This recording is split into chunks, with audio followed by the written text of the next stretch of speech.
The age-old question, do you need to perform live to have a music career? Do you need to go and do gigs and shows and festivals if you want to be able to do music as a career? That's what we're going to talk about in this video, so stay tuned.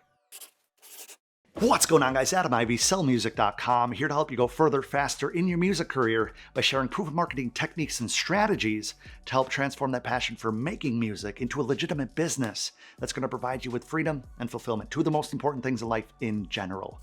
Now, one question that's kind of a common occurrence for me lately, by coincidence or what have you, is, Adam, I'm a performer, I'm a rapper, I'm a musician, but I don't really want a live gig. Do I have to go and perform at smoky bars every weekend, or try to get booked for festivals, or go leave my family to tour and do shows over and over and over and perform at coffee shops and jazz lounges and all these different things for a little bit of money? Or can I do music as a full-time sustainable career without performing live? Is that possible? Well, we're going to get into that, but before we do, make sure to roundhouse kick that like button to let YouTube know that you're part of the channel family here.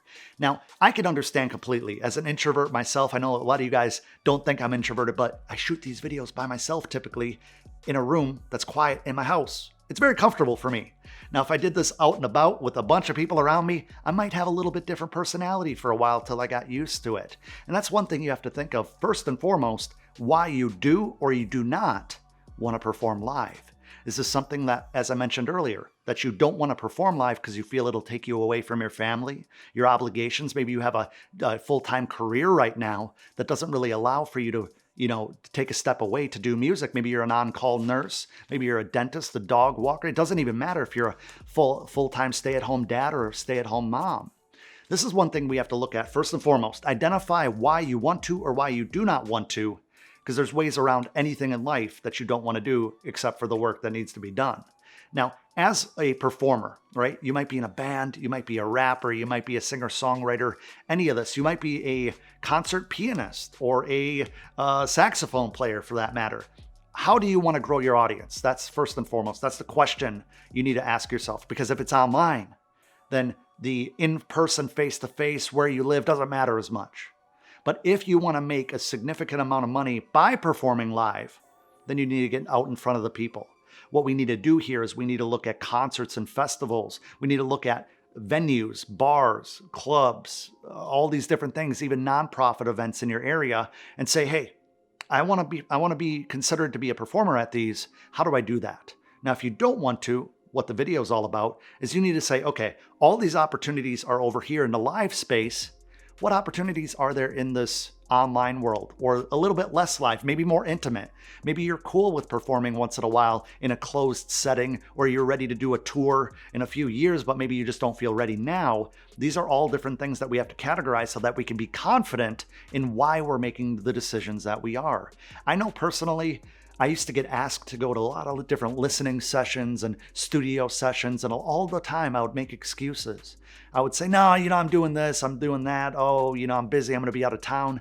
And it was because I'm introverted. It's because I get very uncomfortable and social anxiety in front of a whole lot of people that I don't know. Now, it's gotten a whole lot better over the years. I've kind of subjectified myself to larger crowds just to kind of get over it. And YouTube does help, believe it or not. But when it comes to why you don't want to perform live, you need to really have a firm confidence and understanding of that. You need clarity.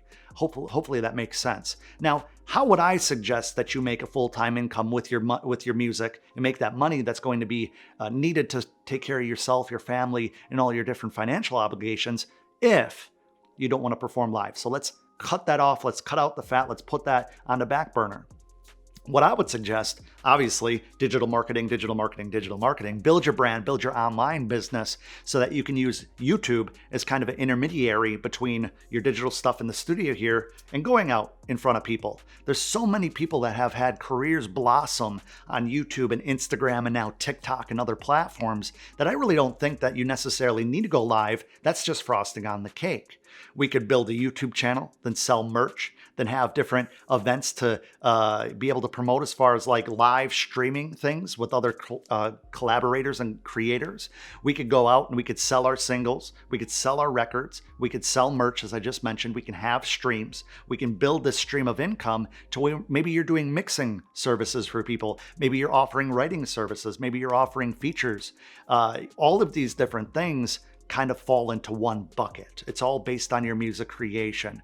If you are a award-winning level flute player, flutist, I don't know, or a guitar player, you can sell those services, whether it be online courses that teach others to be to the level or closer to the level in which you are, or maybe you offer one-on-one lessons in your local area. My grandmother taught piano to so many people in my local area that by the time I was in school, I recognized half the people that were there that were coming to my grandmother's house where I was a lot of the time. And they're like, hey, my grandmother's name was Virginia. They're like, oh, you're Virginia's grandson. Yeah, that's me.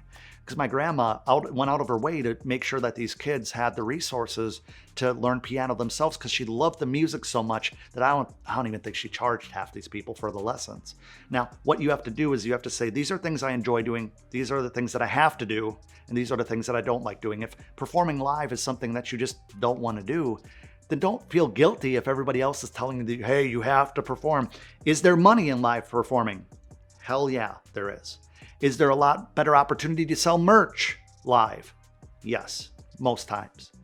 But when you're going out there to build a brand online and then telling people, hey, sign up for my email lists. So anytime I upload new music or have something to offer, I can give them directly to my audience, directly to my fans. That's the way you build an ecosystem without them having to pay cover at some smoky bar, without them having to get into a festival that might be an inconvenient amount of distance away from where they live, where they reside.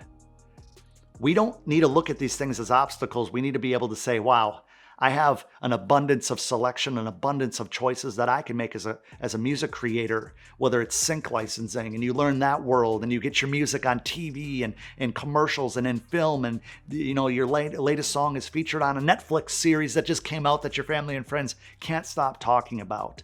There's money in all these different opportunities, guys. But I know a lot of times we surround ourselves with somebody who's a specialist in one thing, or maybe your cousins used to play a bunch of gigs, and that's the way that they bought that sweet, Astro van with the wolf airbrushed on the side. I'm just joking, but at the end of the day, we kind of follow the path in which we're closest to. My father, for years and years and years, was a wedding DJ.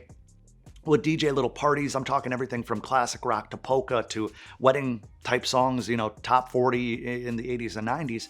But he also had a lot of opportunities in other realms when it comes to different events and different parties, but he was a DJ.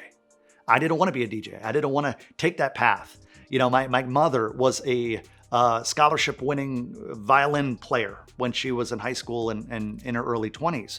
Again, I didn't want to be a violinist. My grandmother taught me how to play piano, but I didn't really want to play piano. Side note, I didn't pay attention at all when I was like 5 or 6 years old, and I really wish I would have, because I'd be a whole lot better on the keys now. But what I'm getting at is these are all options for you. Just because one thing is familiar to people that are directly around you doesn't mean that you have to take that path. So look at all the abundance of opportunities. Pick a few that you really enjoy doing. Start making money. Start bringing in an income from these things, and then expand and scale. No different than any business. If I start selling one t-shirt, and that's my business model, once I have enough customers, I can give them other product offerings that's going to help me grow and expand my business. You don't have to perform live. You can make a whole lot more money if you do. But take it from me, guys, that's not the only way. Now, I want you to click this video right now so you can build your brand and your business online a little bit quicker. And then click that little button to subscribe to the channel family here and smash that bell icon so you can be notified first anytime I upload a video just like this. As always, I'd love to connect with you over on Instagram. And until next time, I appreciate you watching.